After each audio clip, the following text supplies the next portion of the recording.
Etxeko hospitalizazioa asistentzia mota bat da. Ospitalean jasotzen den osasun laguntzaren antzekoa etxean jasotzeko aukera ematen duena.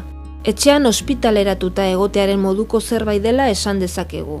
Mediku eta erizain espezializatuek etxean ematen diete osasun arreta bestela ospitalean ingresatuta egon beharko luketen pazienteei.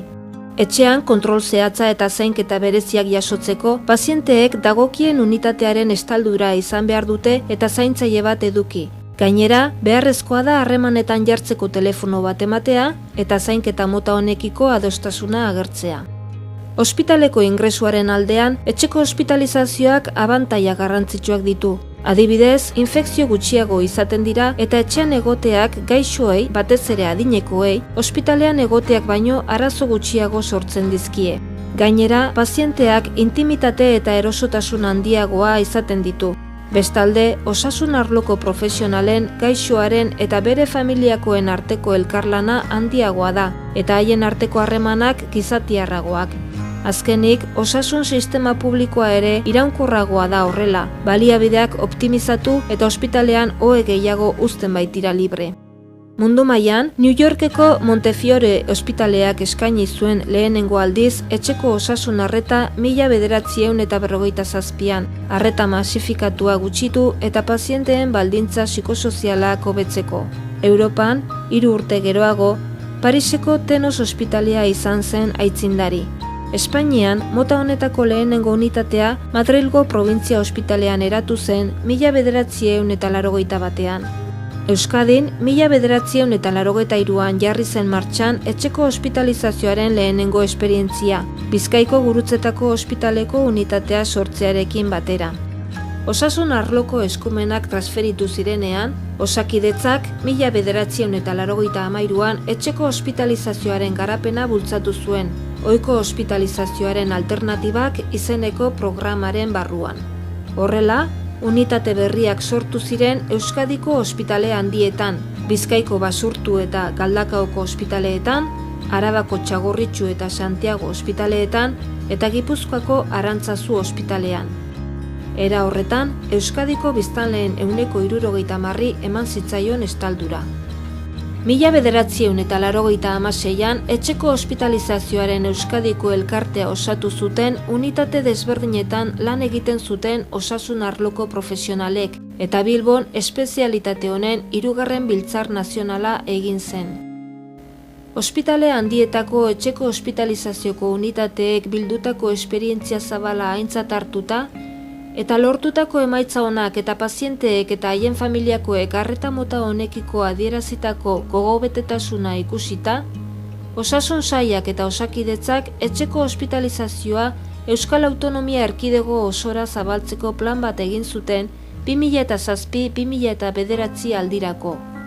Plan horretatik sortu ziren unitate berriak, Bizkaiko San Eloi ospitalean eta Gipuzkoako eskualde ospitale guztietan. Gainera, plan horri esker, ospitale handietan lehendik zeuden unitateek ia herritar guztientzako estaldura eman ahal izan zuten. Horrela, etxeko hospitalizazioaren espezialitateari dagokionez, Euskal Autonomia Erkidegoa estaldurarik zabaleneko autonomia erkidegoa bilakatu zen. 2008ko ekainean, Donostian egin zen etxeko hospitalizazioaren 9. Biltzar Nazionalean ezagutarazi zen etxeko hospitalizazioa zabaltzeko plana. Zeinak 350 bat oheko ospitale virtual bat izateko aukera emango zuen. Euskal Herrian, ordura arte, etxeko hospitalizazioa batez ere paziente helduentzako zen, eta haurrak artatzea salbuespena izaten zen. Baina 2012ko maiatzean martxan jarri zen Gurutzetako ospitaleko pediatriako zerbitzuko etxeko hospitalizazioaren unitatea. Eta horri esker, gaixo zeuden haur batzuk etxean jaso ahal izan zuten haien patologiak eskatzen zuen arreta espezializatua. Euskal Herriko etxeko hospitalizazioko unitateek zainketa aukera asko eskaintzen dituzte.